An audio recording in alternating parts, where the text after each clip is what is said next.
There is a number quietly running in the background right now. You didn't choose it, you can't stop it, you can't negotiate with it, outwork it, or buy more time from it. It doesn't care how old you are, how healthy you feel, how many people depend on you. It does not care that you are in the middle of something. It does not care that you are just getting started. It does not care that you still have things to say to people you love. It is running right now, steady, silent, indifferent, and it has been running since the exact second you arrived. Today, around 175,000 people will die. I need you to stop and actually feel what that means. Not process it, not file it under sobering statistic and keep scrolling. Actually feel it. 175,000 people who woke up this morning. People who made coffee, people who were annoyed at traffic, people who had a thought about something they needed to do this week, something small, something completely ordinary, something they were absolutely certain they had time for. People who said talk later and meant it completely and without any awareness that later might not arrive. People who had a fight with someone they loved and went to bed assuming the repair would happen tomorrow. Some of them were sick, some of them knew something was wrong, but a number that should genuinely, viscerally disturb you, a real, significant number, felt completely fine this morning. No warning, no dramatic sign, no shift in the quality of the light. Just an ordinary morning that turned out to be the last one. An ordinary Tuesday that ended a story without finishing it. Now, I want to ask you something, and I want you to resist the reflex to answer it quickly and move on. Are you certain, not probably, not statistically likely, not almost certainly, but actually, genuinely certain that you are not part of today's count? You're not. You cannot be. And the fact that you live as if you are, that you make long-term plans, defer the conversations that matter, treat tomorrow like a guarantee rather than a hypothesis, spend today as prologue for a future you have not been promised, that is not optimism, that is not strength. That is a very sophisticated, very functional, very deeply human form of denial, and it is costing you something you are going to notice eventually. The question is just whether you notice it with enough time left to do something about it. Here is the part nobody actually wants to look at directly. When you die, the world will not pause, not for a moment, not even for the people who love you most, not structurally, not for long. Life reorganizes around your absence with a speed that would horrify you if you could watch it happening. Your chair gets sat in by someone else. Your responsibilities get absorbed. The conversations you were a part of find new directions without you. The people who genuinely, deeply loved you, who cried for you, who said they couldn't imagine continuing without you, will within a handful of years laugh at a dinner table without thinking of you first. Not because they didn't love you, not because you didn't matter, because the living are carried forward whether they want to be or not. Grief is real, but time is stronger than grief. It always wins. It has never lost. This is not cruelty, it is function. The world is not designed to hold the shape of absent people. It fills the space, it moves. And the most uncomfortable version of this question, the one you are least likely to have actually sat with, is this. How many people who were loved as completely as you are loved right now do you personally remember from 100 years ago? Not famous people, not historical figures with statues, ordinary people. People who were somebody's entire world. People who were the person everyone called when something went wrong. People whose laugh the whole family could imitate. People who were missed so deeply that the people who loved them genuinely believed the missing would never stop. How many of those people live in your memory? How many of their fears do you know, their specific joys, the things they were ashamed of, the things they wanted and never got, the things they said on their last good day? Almost none, probably none at all. And they were as real as you are right now. Every single one of them had this exact experience, this vivid, first-person, undeniable sense of being the one it's all happening to, of mattering, of being in the middle of something. And they are gone so completely that you, a person alive right now on the same planet, cannot name them or remember a single thing about them. What is the actual mechanism by which that doesn't happen to you? Not philosophically, specifically. What do you have that they didn't? What is the thing that places you outside the pattern that has held without a single exception for every human being who has ever lived? There isn't one. You know there isn't one. And the life you're living right now should probably reflect that more than it does. We tell ourselves there's an order to it. The old go before the young, the sick before the healthy, the ones who lived fully before the ones who didn't get the chance. There's a rough sequence, a logic, a system that, while imperfect, at least rhymes with fairness. We build our sense of safety on this invisible cue. We place ourselves somewhere in the middle of a very long line and tell ourselves we have significant distance left before the front. There is no line. There is no committee. No system weighing your circumstances and deciding you've earned more time. No fairness embedded in the process. There is only a continuous, indiscriminate removal of people from existence while others remain for a while longer, for reasons that satisfy no one who examines them closely. Children go before their parents. The careful go before the careless. The person in the middle of raising their kids, in the middle of finally getting it right, in the middle of a conversation they were about to finish, gone on a random Wednesday, without sufficient reason, without enough warning for the people left behind to have said everything they needed to say. Ask yourself the question you've been trained your entire life not to ask. Is there a conversation you've been putting off that would matter enormously if this were your last week? Not hypothetically, actually. Is there someone you haven't told something true? Someone you've been managing instead of being honest with? Something you've swallowed because the timing was never right, because you were waiting for a version of the conversation that would be easier, less risky, more controlled. Because the timing will not get better. The easier version of that conversation is not being assembled somewhere.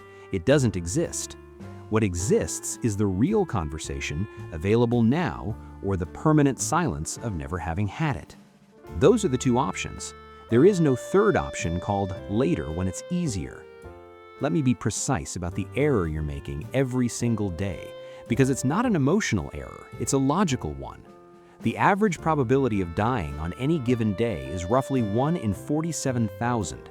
Your brain hears that number and immediately converts it to 0. It rounds down. It files the real probability under negligible and returns you to your regularly scheduled assumption of continuity. This is not stupidity. This is a feature of the human mind, a necessary compression that makes daily life possible. If you fully, viscerally felt the real probability of dying every day, you would not be able to function. So the mind rounds, the mind simplifies, the mind converts small but real into effectively impossible, and the rounding keeps you operational. But here is the precise, irreducible problem with that rounding. The number describes a group. It says absolutely nothing about any individual inside that group. Statistics never promised you survival. They described population behavior, the aggregate behavior of a large number of people, some of whom will not make it through today. The mathematics does not allocate the surviving portion. It does not place you in the safe category. It simply describes what happens across a population, and whoever is in the position they're in is in it, regardless of how many consecutive safe days preceded it. Nassim Taleb described it through the turkey. Every morning the farmer arrives with food. Every single morning is confirmation. Every morning builds the pattern deeper. The turkey's entire model of reality is constructed from this consistent evidence. The world is predictable. The farmer is benevolent. Tomorrow will look like today, because today looked like yesterday, and yesterday looked like the day before. And then, without the pattern changing, the pattern ends. Not because the turkey missed a warning sign, not because it failed to prepare, because the pattern was never a promise, it was only a record, and records have no obligation to continue. You have woken up every single morning of your life, every single one, without exception. Your body has encoded this as law. Waking is automatic. Breathing is guaranteed. The morning is a given so deeply given that you have stopped noticing it is given at all. But it was never guaranteed. It just hasn't failed yet.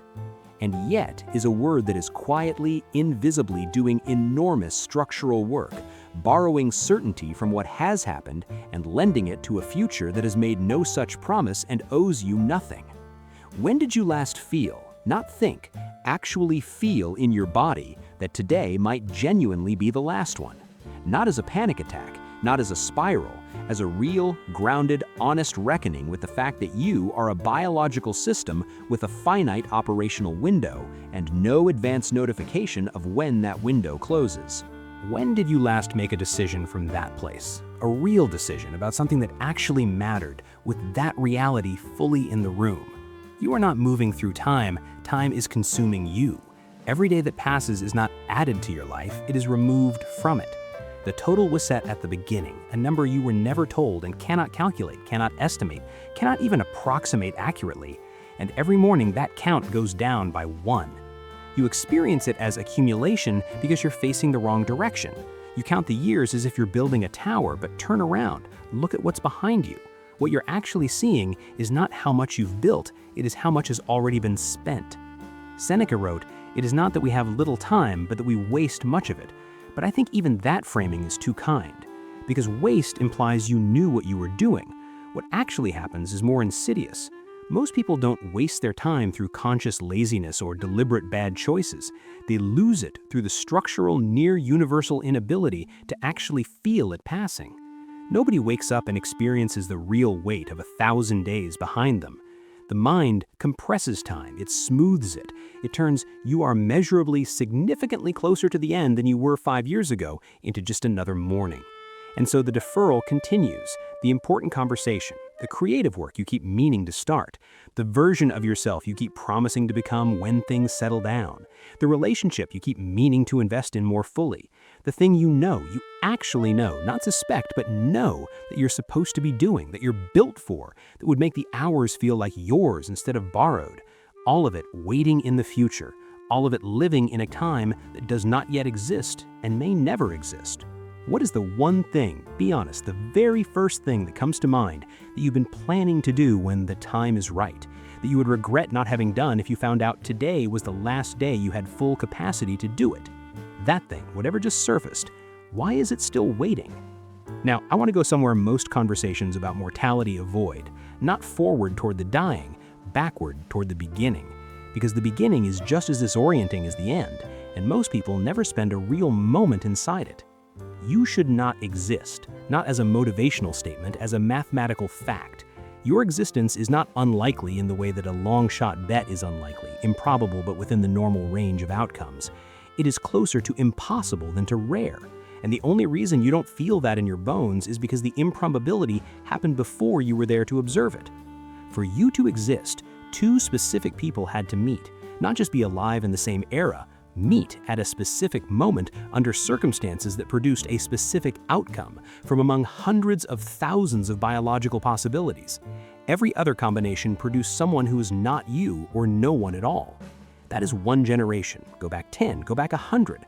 Go back through the full chain, not just human ancestors, but the unbroken line of survival and reproduction stretching back millions of years through creatures with no awareness of what they were doing or what it would produce.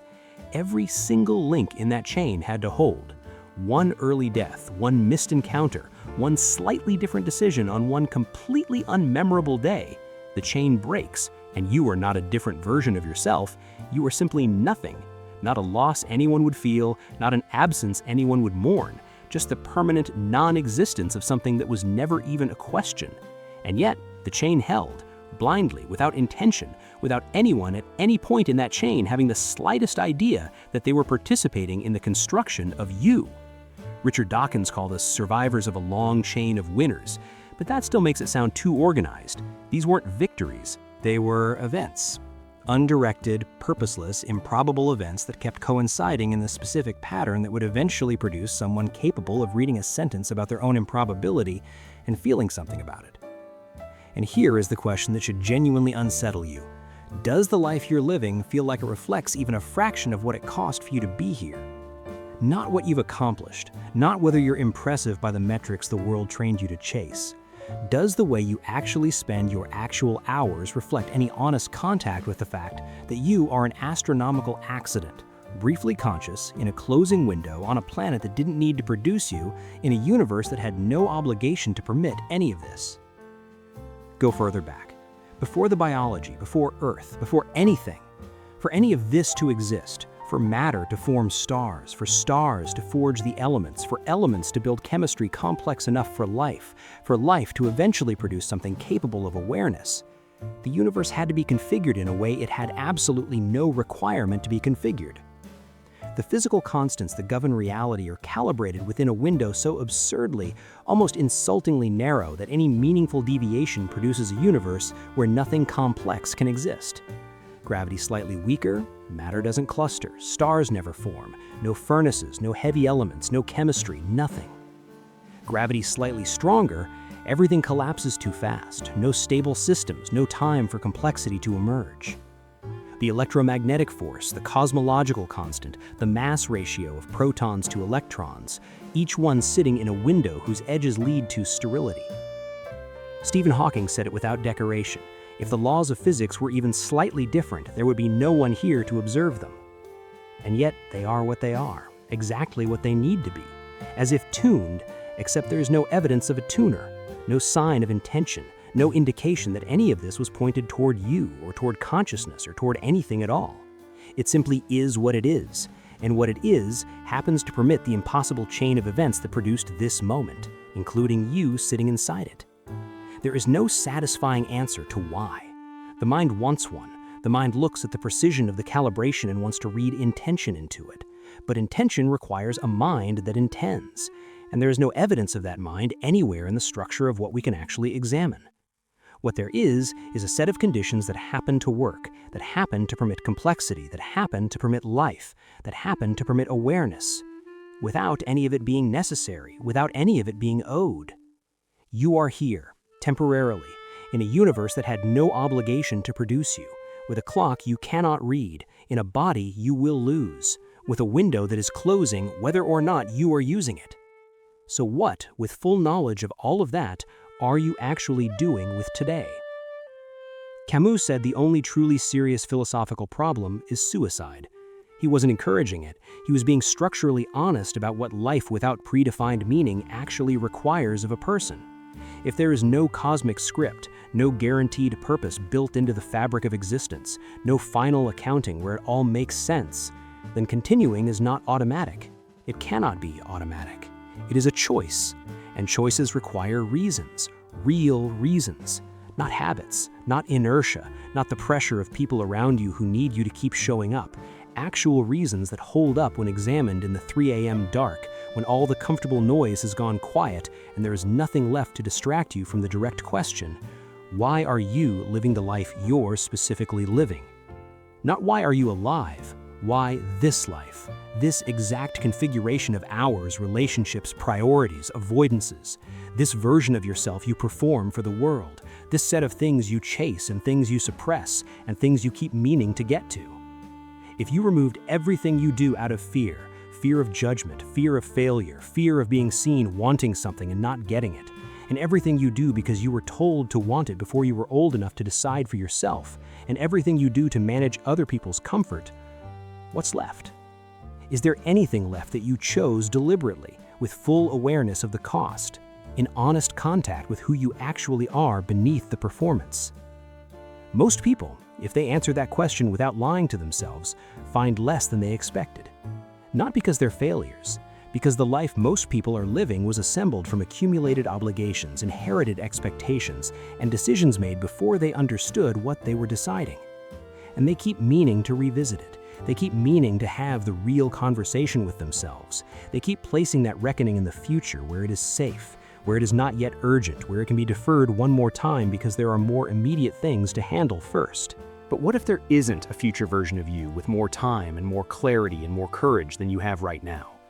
What if this, right now, with the confusion and the unresolved things and the incomplete version of yourself you've been embarrassed about, what if this is the moment, not the preparation for it, the thing itself? Here is the only thing that survives everything else, the only statement that doesn't eventually dissolve under pressure. You were here. Not as comfort, as a permanent, irreversible fact woven into whatever the universe is. The specific, unrepeatable configuration of experience and awareness that is you, right now, listening to this with everything you're carrying. It is happening. Not because it was required, not because anything in the structure of reality owed it to you, because it was possible. And the possible sometimes simply occurs, without asking permission, without explaining itself, without promising to continue. Heidegger said death is what gives the line its shape. Without the ending, nothing has weight. Without the limit, no choice has real stakes.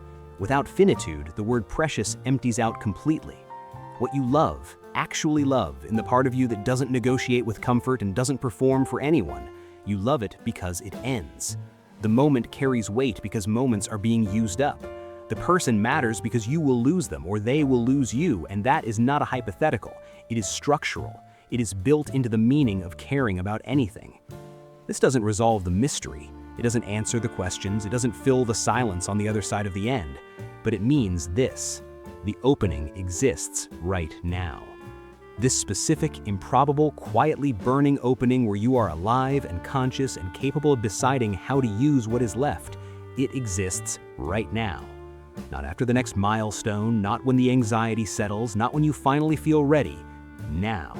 In this exact moment, with everything unresolved, with all the excuses still technically available if you want them. The question is not whether this ends. The question is whether you are actually inside it while it's happening. Because the most common way to waste a life is not laziness. It is presence withheld. It is spending the whole window waiting for the window to properly begin. You were going to die. You were going to be forgotten. You are an impossible accident in an indifferent universe with a closing window and no announcement of when it closes. And you are here, right now, in full awareness of all of that, which is itself one of the strangest gifts and one of the heaviest responsibilities a conscious thing can have. So what are you going to do today, not someday, today, that is actually worthy of the improbability of this moment? That was always the only question worth asking. Everything else was just delay. This channel exists for people who don't look away. Not because darkness is the destination, but because honest contact with what is real is the only foundation that doesn't eventually collapse. If this reached you at the right moment, you know why you're here. Become a member if you want to go further. The link is below. Share it with someone who can handle it. They are rarer than you think. And if something in this broke something open, good. That's exactly where it's supposed to start.